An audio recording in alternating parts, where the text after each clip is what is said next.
The Wasichus began trying to teach us their ways. And we were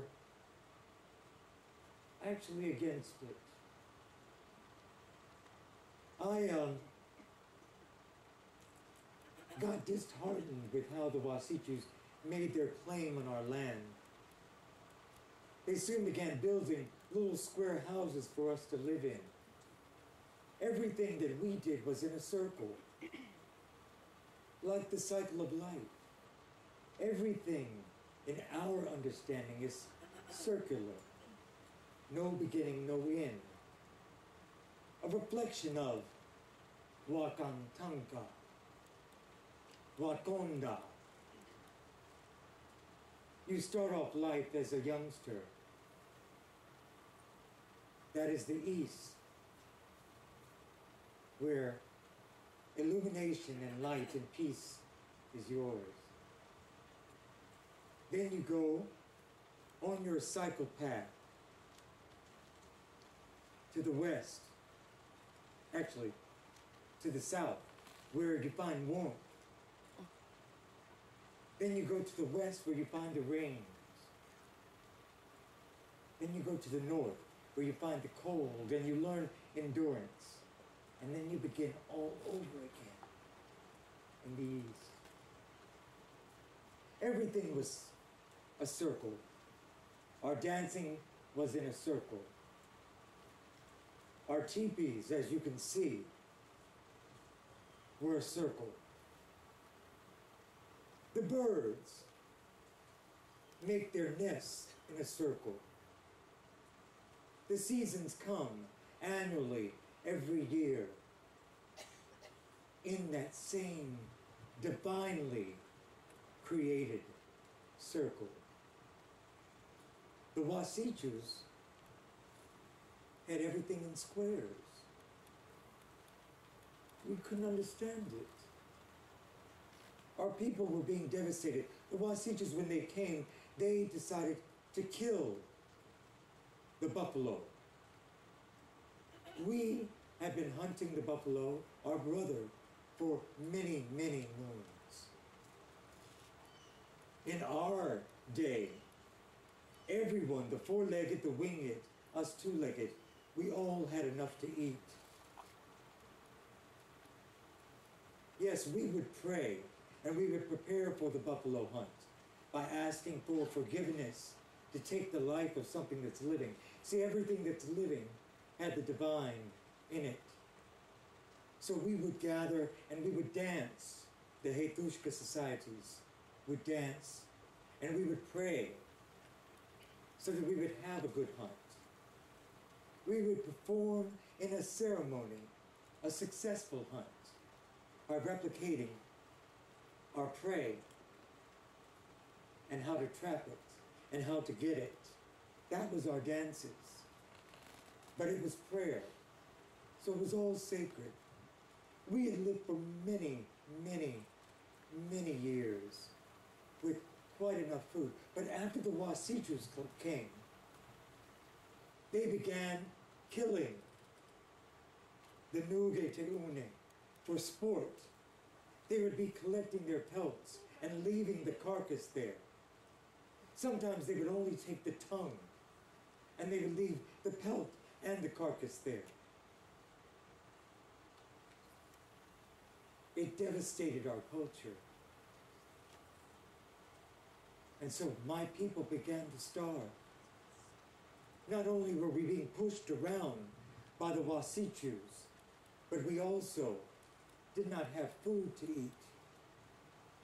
I was very disheartened, and in about 1886, there was a glimmer of hope. That hope was some good Wasichus that decided that they wanted some Lakota, Algalala, Sioux, to go with them to do a big show. We were already a devastated people. And the show was to tell our story. They were even going to include a small segment or a reenactment of the Battle of the Little Bighorn. And so, I was young, I said, well, maybe this is a chance for me to learn something from the Wasichus and to find out what it is, what power they have, and why they're devastating my people. I decided, with a lot of other young fellows from my tribe, we also had some of our more well-known leaders like Sitting Bull that went and did this show as well. All of our tribal people helped us walk so that we could get on to the big iron road, which would take us due east. We got on the big iron road, and of course, it moaned and groaned as we went from town to town and from city to city, coming all the way out east.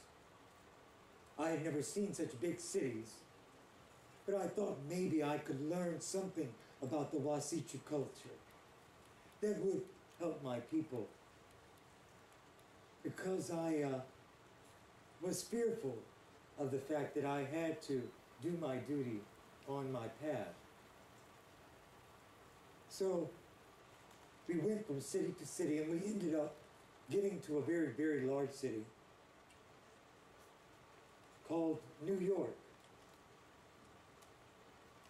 I looked around New York and I said, maybe this is the place where I can learn something about the Wasichus. But I realized that the Wasichus had a different understanding of Mother Earth. They would sell their mother. And we could not sell our mother, Mother Earth. They believed in ownership of the earth. We perceived ourselves as custodians, living in harmony with all the living. So I was very disheartened. We spent about 6 months in New York. I was very young and dapper, and I could do a lot of fancy dancing. So I put on a headdress that looked just about like this when I was with the Buffalo Bill Wild West show. They took photographs of me dancing. Soon, we were all invited to go across the big water to where the Wasichus came from. And I said, well, I've learned nothing in New York. Maybe I should go on that journey as well and go right where their culture comes from so that I can learn all of the things. And it was a way for me to see the world as well. So we got on the fire boats in the harbor there in New York. And we set sail. It took us days and days and days and days, and many of us got sick on the way. The Buffalo Bill Wild West show was a very big, extravagant kind of production. So we had all of our horses, our animals, all of those were on the big fire ship with us.